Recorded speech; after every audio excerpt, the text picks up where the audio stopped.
DSB Digital, haki na ukweli.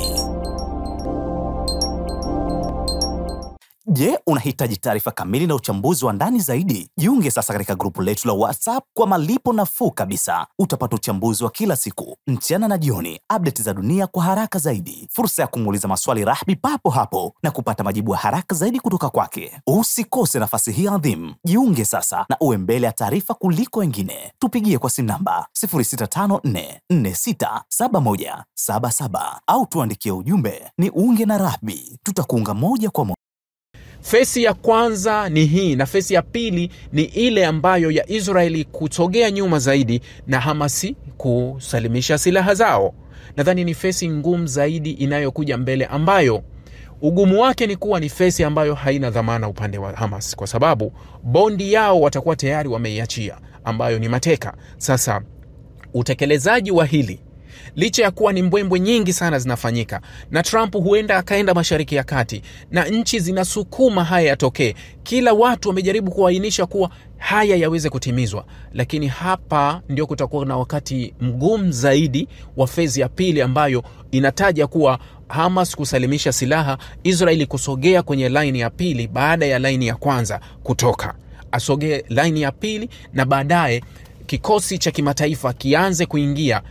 Kuna vitu ambavyo vitaleta utata sana: usalimishaji wa silaha, Israeli kurudi nyuma, na nani ataongoza Gaza, kwa sababu tayari mapendekezo ya kuongoza Gaza yanaonyesha wazi kuwa Gaza itakuwa ikikaliwa kikoloni. Manake ngazi za juu zote za maamuzi hazitokuwa na watu wa Palestina, zitakuwa na waamuliwa na watu hao wenyewe, akiwemo Donald Trump na mshirika wake Blair na wengine ambao ndio wanatajwa kuwa watafanya maamuzi ya moja kwa moja. Sasa hatufahamu kama hii hali itakuwa ya wakati gani au muda gani. Hostage family invited Trump to give a speech in Hostage Square. You give us back our family. Nimelisema hapo awali, na hii ni taarifa ambayo imeandikwa kwenye gazeti la Haaretz kuwa familia za mateka zimemuomba Trump aje ahutubie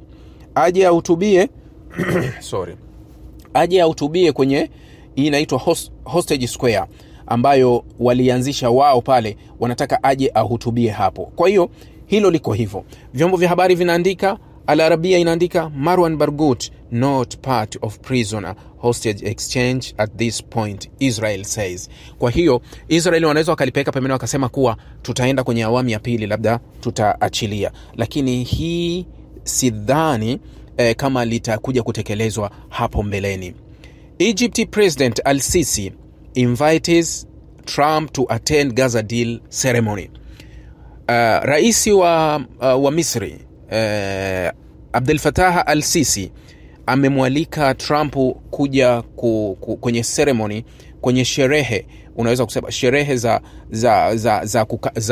za usitishaji wa vita. Sasa hii taarifa ambayo nilikuwa nimekusomea hapo awali ya kuondoa jina la Marwan Barghouti imeandikwa kwenye gazeti la Middle East Eye. Inasema hivi: ofisi ya waziri mkuu wa Israeli iliondoa kwa upande mmoja jina la Marwan Barghouti katika orodha ya kubadilishana wafungwa dakika za mwisho na kuhatarisha utekelezwaji wa makubaliano ya kusitisha mapigano Gaza. Chanzo kilicho karibu na mfungwa huyo mashuhuri wa Kipalestina kiliambia Middle East Eye. Barghouti ambaye ni mwanasiasa maarufu zaidi wa Palestina kwa mujibu wa kura za maoni, alikuwa ni miongoni mwa majina yenye thamani ambayo yangeweza kuachiwa kwa mateka 48 wa Israeli huko Gaza. Chanzo kilicho karibu na Barghouti na familia yake kiliambia Middle East Eye kuwa jana usiku wapatanishi, akiwemo mjumbe wa Marekani Steve Witkoff, walitia saini kwenye orodha ya wafungwa ikiliyomjumuisha Barghouti.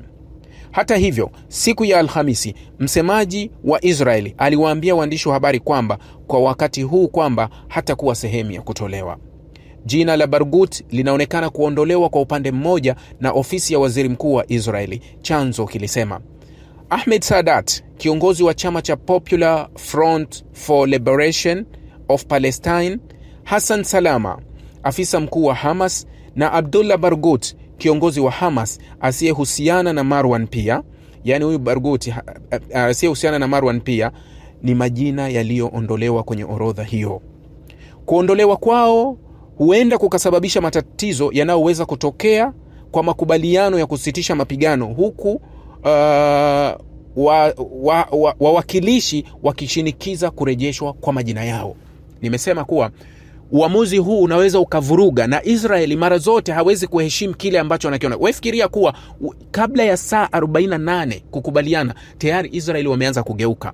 Ndio hilo linalotia mashaka kuwa kuna uhakika gani kuwa Israeli ataendelea kuheshimu haya makubaliano, ikiwa ndani ya saa 48 na kabla ya utekelezaji, na tayari ana dhamana ya kwake kuwa mateka wapo kule, lakini tayari kaanza kukiuka makubaliano. Je, Marekani na hao washirika wengine wana uwezo wa kumshikilia Israeli abaki pale pale kuwa aheshimu makubaliano na aache double standard na aheshimu hiki ambacho amesaini? Hiyo kazi iko hapo.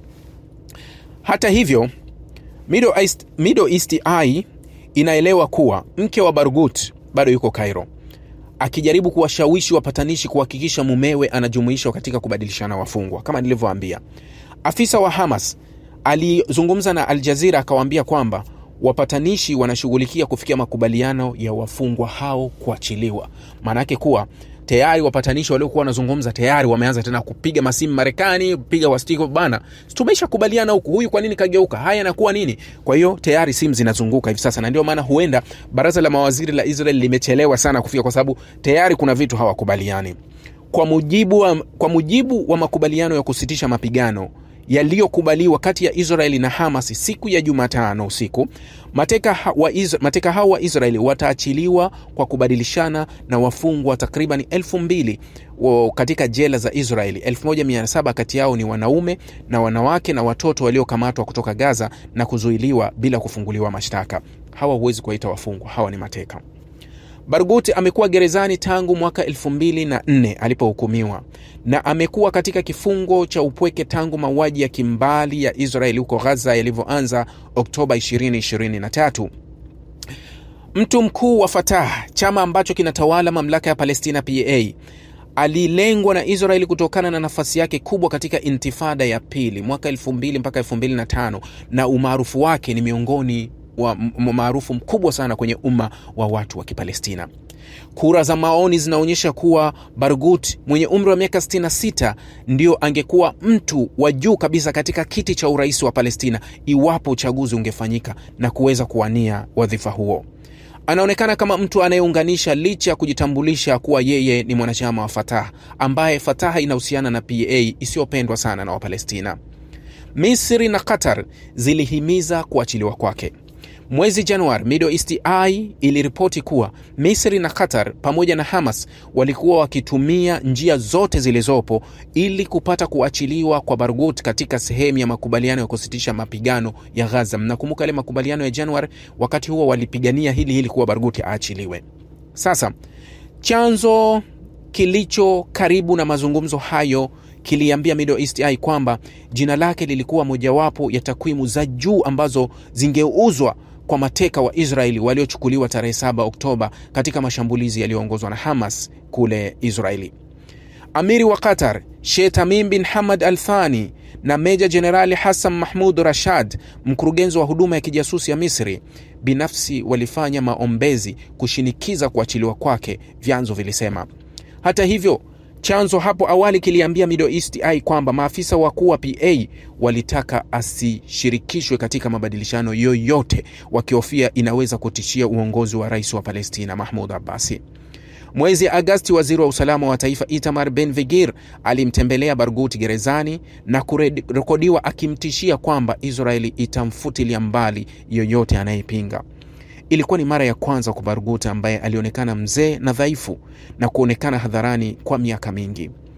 Katika video hiyo, Ben-Gvir anaonekana akimwambia Barghouti, yoyote atakayefanya fujo na watu wa Israeli, yoyote anayeua watoto wetu, yoyote anayeua wanawake wetu, tutawaangamiza na hamtatushinda.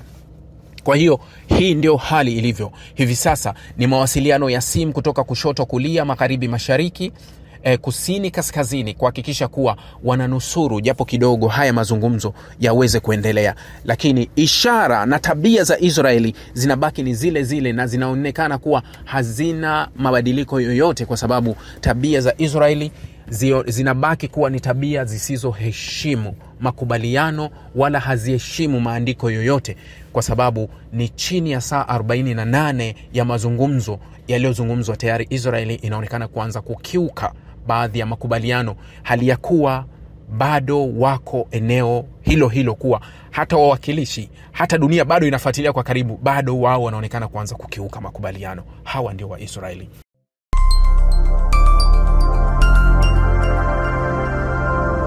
Rahby Digital, haki na ukweli.